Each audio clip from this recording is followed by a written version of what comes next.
Fase 2. Encomienda. 1521-1529. Quizá lo primero que se construyó sobre la ruina del edificio prehispánico fue un primitivo altar hispano que constaba de un techo sobre columnas, el cual dio paso a la primera etapa de lo que iba a ser nuestro palacio. El núcleo inicial de esta construcción constaba de 3 amplios cuartos con una terraza con arcos que enmarcaban la vista hacia los volcanes. Fase 3. Capilla. 1525-1531. Durante la ausencia de Cortés por su expedición a Honduras, el capellán Melgarejo construyó una capilla que al regreso del conquistador fue incorporada al edificio mediante la construcción de otro cuerpo. Fase 4. Marquesado, 1531-1535.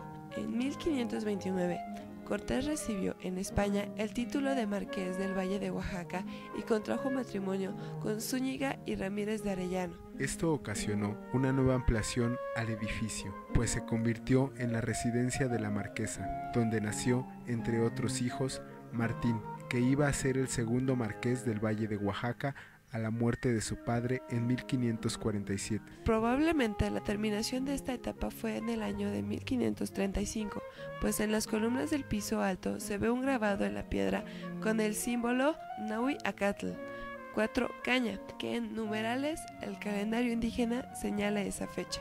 Fase 5. Herencia, 1535-1629. En 1566, Martín fue acusado de conspiración contra la corona, arrestado y enviado a España. Le fueron confiscados todos sus bienes, pero la marquesa viuda solicitó la custodia de las propiedades, envió a sus hijas a un convento en la madre patria y reclamó para ella sola la herencia, viviendo en el palacio hasta 1568. Posteriormente, Martín fue absuelto y regresado a México para recobrar sus bienes, haciendo modificaciones y reparaciones al edificio. Fase 6. Abandono y ocupación popular, 1629-1747. A su muerte, en 1589, heredó el marquesado su hijo Fernando, quien al morir en España en 1602 y sin descendencia, lo heredó su hermano Pedro, cuarto marqués del Valle, quien vivió en Italia, donde murió en 1629. Ante la ausencia de descendientes de este, el título y los bienes pasaron a su hermana Juana, quien a su vez, y en ese mismo año, los heredó a su hija Estefanía, que casada con Diego de Aragón, sexto duque de Terranova, quien permaneció en Italia, no volviendo a venir a las tierras americanas ningún descendiente del conquistador hasta este siglo, a mediados de los 20, que la búsqueda de rescatar algo de lo que había poseído el marquesado llegó a Cuernavaca el señor Pignatelli, duque de Terranova y Monteleone, quien consiguió una trágica muerte en un accidente automovilístico regresando carretera a México. Fase 7. Primera restauración y cárcel real, 1747-1821.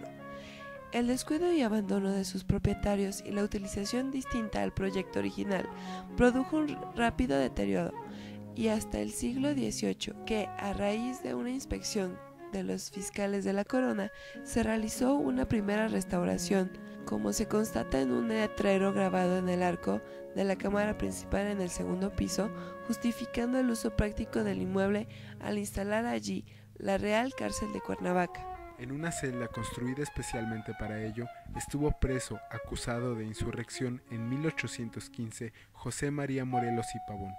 Una placa de mármol en un pasillo del piso superior da fe del hecho. Fase 8. Palacio de la República, 1870. A raíz de la Guerra de Independencia se vuelve a utilizar, más ahora por personal de los distintos gobiernos, hasta que alrededor de 1834 se expropia de los descendientes de Cortés para pasar a ser propiedad del Ayuntamiento de Cuernavaca.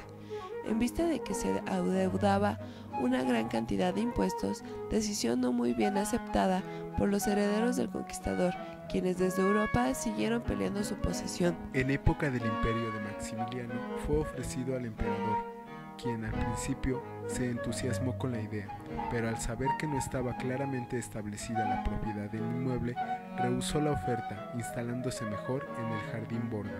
Fase 9. Palacio de Gobierno del Estado, 1870-1970. Tras la creación del estado de Morelos en 1869, el gobernador del estado instaló en este edificio, siendo abandonado nuevamente en los años de la Revolución para volver a ser el recinto del gobierno estatal a partir de 1919. Entre 1930 y 1932, el pintor Diego Rivera ejecutó los murales que decoran el corredor superior del palacio, auspiciado por el entonces embajador norteamericano en México, Dewitt W. Morrow. Fase 10. Museo Regional desde 1974. En 1969 se trasladaron las oficinas al nuevo Palacio de Gobierno, dejando paso a que el vetustoso edificio de Cortés, ya restaurado, se instalara el Museo Cuauhnáhuac, confiado para la custodia del Instituto Nacional de Antropología e Historia.